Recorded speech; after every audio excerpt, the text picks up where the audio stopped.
मुख्यमंत्री अशोक गहलोत ने 2021 में एक योजना शुरू की थी, विद्या संबल योजना, जो कॉलेजों में जहां प्राइवेट के तौर पर जो शिक्षक लगाए गए थे उनको 13 मार्च को अभी पूरे 2500 पूरे राजस्थान में लगाए गए थे, उनको हटा दिया गया है।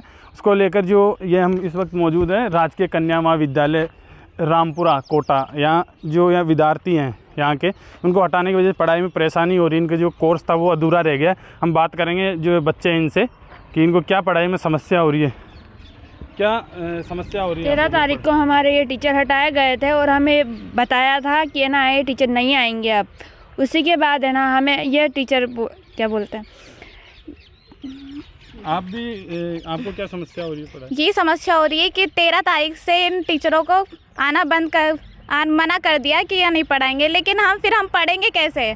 दूर दूर से आते हैं हम, कहीं दादाबाड़ी से, कहीं बोरखेड़ा से, तो हम पढ़ेंगे कहाँ से? दूर दूर से यहीं आते हैं ना पढ़ने। जब यहाँ टीचर ही नहीं मिलेगा तो हम कहाँ पढ़ेंगे? ये बताइए। कितना कोर्स बाकी है? 60% कोर्स बाकी है, तो कैसे पढ़ेंगे हम? बताओ आप हमको। हमारा ये कहना है 13 तारीख से ये टीचर्स हटा दिए गए हैं, तो अब ये हमने हमारी रिक्वेस्ट करने से आज तक तो टीचर पढ़ाने आ रहे हैं हमारे। भाई कल से टीचर्स नहीं आएंगे तो हमारा फ्यूचर का क्या होगा? सरकार कर क्या रही है हमारे फ्यूचर के साथ? हमारे एग्ज़ाम आने वाले हैं अप्रैल में, तो फिर हम क्या करेंगे, क्या पढ़ेंगे? हमारा 50% अभी तक कोर्स हुआ है, जो हमारा आधा कोर्स है वो कौन कंप्लीट करवाएगा हमें? राज्य उच्च शिक्षा मंत्री हैं, उन्होंने कल विधानसभा में बोला है कि नहीं, जो संविदा कर्मी जो लगाए गए थे वो लगातार पढ़ा रहे हैं और अब हम नई भर्ती तो जल्द निकाल रहे हैं, तो वो तो 13 तारीख को हटा दिए हैं। तो आपके यहाँ भी कोई पढ़ाने नहीं आ रहा? हमारे अभी तक कोई पढ़ाने नहीं आ रहा है, पर हमारी रिक्वेस्ट करने से पुराने टीचर्स आ रहे हैं। तब वो फ्री में पढ़ाने के लिए तैयार है, तो हमारे टीचर क्यों मना कर रहे हैं? जब हमारे टीचर हमें फ्री में पढ़ाने के लिए तैयार है, फिर भी उन्हें पढ़ाने के लिए मना किया जा रहा है। ऐसा क्यों किया जा रहा है? हमारे साथ क्यों अन्याय हो रहा है ऐसा? तो ये समस्या है छात्रों की, जो इनको पढ़ाई में समस्या हो रही है। संविदा कर्मी भी जो लगाए हुए थे उनको 13 तारीख को हटा दिया। इसमें जो राज्य उच्च शिक्षा मंत्री राजेंद्र यादव, उन्होंने कल विधानसभा में भी कहा है कि जो संविदा कर्मी है वो अपना पढ़ाई करवा रहे हैं। इसमें 13 तारीख को पूरे जो 2500 लगाए गए थे 2021 में शिक्षाकर्मी, उनको सबको हटा दिया गया है। और जब ज्वाइन करवाया गया तो उनको तब लिखित में ज्वाइनिंग लेटर दिया गया, जब हटाया तो ना उनको कुछ लेटर दिया गया है, आदेश निकाला गया है पूरे 2500 के लिए लगा सारे टीचरों को हटा दिया। इसके चलते जो छात्र हैं, जो कॉलेज में छात्र छात्राएं, इनको जिनका कोर्स अधूरा है, पढ़ाई को लेकर काफ़ी समस्या हो रही है। राजस्थान तक के लिए कोटा से चेतन गुजर। जिन संविदा कर्मियों को सरकार ने 13 तारीख को हटाया वो भी हमारे साथ, हम इनसे बातचीत करते हैं। क्या आपको लिखित में आदेश मिला? नहीं, हमें लिखित में किसी प्रकार का कोई आदेश नहीं दिया गया है, जबकि हमें जॉइनिंग लिखित में दी गई थी, लेकिन हमें मौखिक रूप से ये कहा गया कि आप कल से नहीं आएंगे।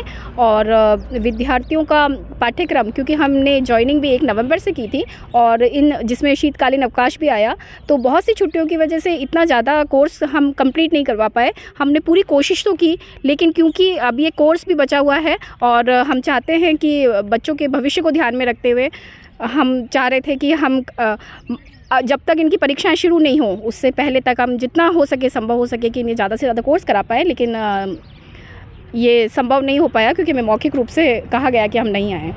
सर, आप भी यहीं पे पढ़ाते हैं? सर, कब आपने ज्वाइन किया था? क्या आप ज्वाइन किए तब आपको लिखित में दिया गया था और अभी आपके पास आदेश आया? सर, यहाँ पर हमें 1 नवंबर को बुलाया गया था। जो शैक्षणिक सत्र जो है राजकीय कन्या महाविद्यालय रामपुरा का, वो काफ़ी लेट शुरू हुआ था और 1 नवंबर के बाद लगभग अभी 90-92 दिन तक क्लास चली है। उसके अंतर्गत हमने इनको 50% तक कोर्स करवा दिया है। लेकिन अचानक 13 तारीख को ऐसे ऊपर से मौखिक आदेश प्राचार्य को मिले और प्राचार्य ने उसका जवाब देते हुए ये भी लिखा है कि यहाँ का कोर्स अभी कंप्लीट नहीं हुआ है, इनको अभी रखा जाए। लेकिन ऊपर से आदेश ऐसे सख्त मिले कि इनको तुरंत 0 पोस्ट की जाए पूरे राजस्थान के अंदर। ये कोटा का मसला नहीं बल्कि पूरे राजस्थान का मसला है। आज एक तरफ विधानसभा के अंदर माननीय शिक्षा मंत्री, उच्च शिक्षा मंत्री जी ये बयान दे रहे हैं कि जहां पर हमने शिक्षकों को लगा रखा है, जहां पर कोर्स ख़त्म नहीं हुआ है, उन शिक्षकों को लगातार रखा जाए। तो ये आदेश कहाँ पर है? इन आदेशों की क्यों नहीं पालना कर रहे? क्या आयुक्तालय इसके लिए जिम्मेदार है या प्रिंसिपल साहब इसके लिए जिम्मेदार है? ये तो सरकार इसको बेहतर जानती है। माननीय उच्च शिक्षा मंत्री जी को इसके बारे में संज्ञान लेना चाहिए। माननीय शांति कुमार धारीवाल साहब, जिनको सपना था उन्होंने इस कॉलेज को, यहाँ पर उनके विधानसभा में ये कॉलेज आता है, उनको भी इसके बारे में संज्ञान लेना चाहिए और निर्देश देना चाहिए, क्योंकि इन बच्चों का, कन्याओं का सवाल है और इन कन्याओं के फेवर में रखते हुए, इनके भविष्य को ध्यान में रखते हुए सरकार को ऐसे तुरंत निर्देश जारी करे ताकि इनकी पढ़ाई जो बची हुई है वह अच्छी तरह से पूर्ण हो सके। आपके पास क्या पहले आदेश आए थे कि इस तरह से हटाया जाएगा? कोई आपको नोटिस दिया गया था या अब आगे क्या आपने कोई बातचीत हुई आपकी? हम प्राचार्य से ये मांग कर रहे हैं कि आपने हमें जो आदेश दिया था, लिखित में दिया था, तो हम उनसे ये कह रहे हैं कि आप हमें रिलीविंग ऑर्डर भी दे तो लिखित में दे। हम रोज़ यहाँ पर हमारी उपस्थिति दर्ज करा रहे हैं, बच्चों के साथ हैं।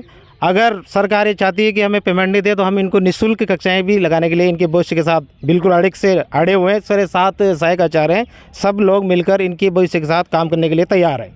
छात्रों का कितना कोर्स बाकी है और क्या इनको पढ़ाई में समस्या हो रही है? क्या टीचर हटाने की जब इनको पता चला तो क्या समस्या आपके सामने बताई? छात्राओं ने पूरी उपस्थिति, यहाँ पर जो सहायक आचार्य लगे हुए हैं उनके साथ बहुत अच्छी सिंपैथी हुई है। इन लोगों को बहुत अच्छी तरह से समझ में आ रहा है और इतना बेहतरीन तरीके से समझ में आ रहा है कि इन लोगों ने पिछले 3 दिन से ये लगातार जो दूसरे टीचर लगाए गए थे उनका विरोध कर रहे हैं। और इस विरोध इसलिए कर रहे हैं कि इनको शिक्षा बेहतर तरीके से मिल रही थी, इनको सुगम तरीके से पढ़ाया जा रहा था, इनको पूरी तरह से कोई प्रेशर नहीं है बच्चियों के ऊपर। आप इनसे पूछ सकते हो, बच्चियाँ पूरी अच्छे माहौल में पढ़ती है, अच्छे खुशनुमा माहौल के साथ पढ़ती है, कोई प्रेशर के साथ नहीं पढ़ती है।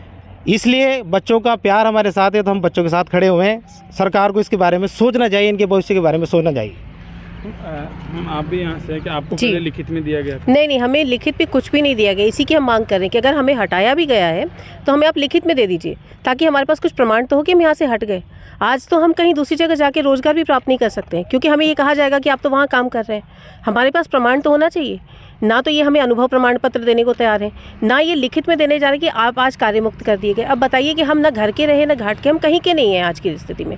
लेकिन बच्चों से जो लगाव है, बच्चों का शिक्षा जो भी अधूरा चल रहा है, अध्यापन कार्य, उसको हम पूर्ण रूप से फ्री ऑफ कॉस्ट, हमें कुछ नहीं चाहिए, बस हमें आने की अनुमति दी जाए। उसके लिए भी वो हमें बार बार धमकियाँ भिजवा रहे हैं कि अगर आप लोगों ने कॉलेज आना नहीं छोड़ा है तो आपके खिलाफ FIR दर्ज करवाई जाएगी। हम यहाँ पे कोई आतंकवादी गतिविधि तो करवा ही नहीं रहे। हम यहाँ केवल शिक्षा का कार्य कर रहे हैं, अध्ययन और अध्यापन का कार्य कर रहे हैं। बच्चों का लगाव है और बच्चे हमें चाहते हैं, लेकिन हमने ये तय कर लिया है, हमने आज आपस में बात की, हम कल से नहीं आएंगे महाविद्यालय में, क्योंकि हमें भी FIR से डर लगता है। अभी हमारा करियर बाकी है और ये लोग पता नहीं क्यों हमें लिख के क्यों नहीं दे रहे। हम बस ये मांग करें कि आप हमें लिख के कार्य मुक्त कर दीजिए। राज्य उच्च शिक्षा मंत्री जी हैं, उन्होंने तो कल विधानसभा में कहा है कि जो संविदा पे जो टीचर्स लगाए गए थे वो उनका काम कर रहे हैं और हम जल्द और आगे परमानेंट के लिए भी भर्ती निकाल रहे हैं। जी हाँ, उनका भी मैंने विधानसभा का जो स्टेटमेंट था वो देखा। वो सरासर झूठ बोल रहे हैं विधानसभा में खड़े होकर के। वो ये कह रहे हैं कि जहाँ पे कोर्स पूरा नहीं हुआ है वहाँ पे टीचर्स को नहीं हटाया गया है, जबकि हम सबको मौखिक रूप से हटा दिया गया है। और इसके प्रमाण के लिए आप प्राचार्य महोदय से भी बात कर सकते हैं, क्योंकि वो लिख के देने को तैयार नहीं है। आप लिखित में दीजिए। हमने ऊपर भी डायरेक्टरेट में बात की, वो कह रहे हैं आपको लिखित में नहीं दिया जाएगा, आपका बजट समाप्त हो चुका है। तो हमने एक निवेदन किया कि ठीक है सर, बजट खत्म हो गया है तो हम ऐसे पढ़ा लेते हैं। बजट नहीं, कोई बात नहीं, क्योंकि 10-15 दिन में बच्चों की परीक्षाएं शुरू होने वाली हैं। तो हमने भी सोचा कि इतने दिन हमने सेवाएं दी हैं तो कुछ दिन और हम सेवाएं देके बच्चों का काम पूरा कर लेते। लेकिन वो हमें इसके लिए भी परमिशन नहीं दे रहे हैं। कह रहे हैं कि नहीं, आप अगर आते हो तो हम आपको FIR करवाएंगे। कल की डेट में अगर हम जेल में जाते हैं तो हम आपके माध्यम से ये बताना चाहते हैं कि इसके पीछे इनकी कूटनीति है। ये क्या चाहते हैं हमसे, हम कौन से अपराधी हैं, या हमें घोषित कर दें अपराधी। मतलब हम अपने घर से यहाँ आ रहे हैं, पढ़ाने के लिए आ रहे हैं ना। और हमने पढ़ाने के अलावा अगर इन बच्चों से कोई और दूसरी बात की होगी, इनकी शैक्षणिक गतिविधियां करवाई हैं, जो भी अभी दिसंबर के माह में मुख्यमंत्री की जो योजनाओं के ऊपर 1 हफ्ते का कार्यक्रम था, वो हम सब ने इतने अच्छे से करवाया कि हमारे बच्चों को एक योजनाएं उस समय याद हो गई थी सारी की सारी। उसके बाद हमारे साथ ये किया जा रहा है, जबकि यहाँ पर हम संविदा कर्मियों के अलावा, विद्या संबल योजना के अलावा कोई एक शिक्षक नहीं है।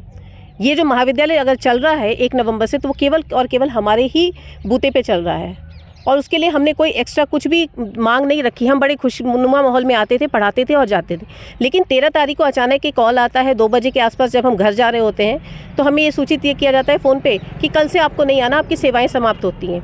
हम लोग फिर प्राचार्य से बात करने जाते हैं तो प्राचार्य कहते हैं कि नहीं, आपको ऊपर से निर्देश आया है जिसकी वजह से हम आपको हटा रहे हैं। तो मैंने कहा सर एक रिटर्न में दे दीजिए, हमारे लिए हो जाएगा, ताकि हम दूसरी जगह कहीं जॉब करने के लिए जा सके। लेकिन वो हमें ये भी नहीं दे रहे हैं। तो आप बताइए हम क्या करें। हमने उच्च शिक्षा प्राप्त की है और जिस तरीके से हमारा चयन हुआ है ना, वो चयन यूजीसी रेगुलेशन 2018 जो 18 का रेगुलेशन है उसके अकॉर्डिंग हुए। हमारी चयन प्रक्रिया में इन लोगों ने 6 महीने का वक्त लिया है और नौकरी कितने दिन की दी? 3 महीने की।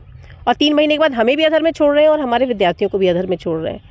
तो इस पर कुछ ना कुछ कार्रवाई होनी चाहिए। हम शिक्षा मंत्री से निवेदन करते हैं, हम मुख्यमंत्री महोदय से निवेदन करते हैं कि ये आपके राज्य में हो क्या रहा है।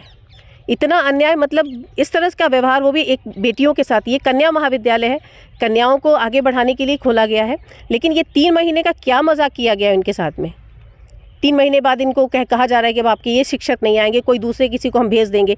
तो 2-2 दिन के लिए, 1-1 दिन के लिए आप किसी को भेजोगे भी तो क्या वो पढ़ा पाएंगे?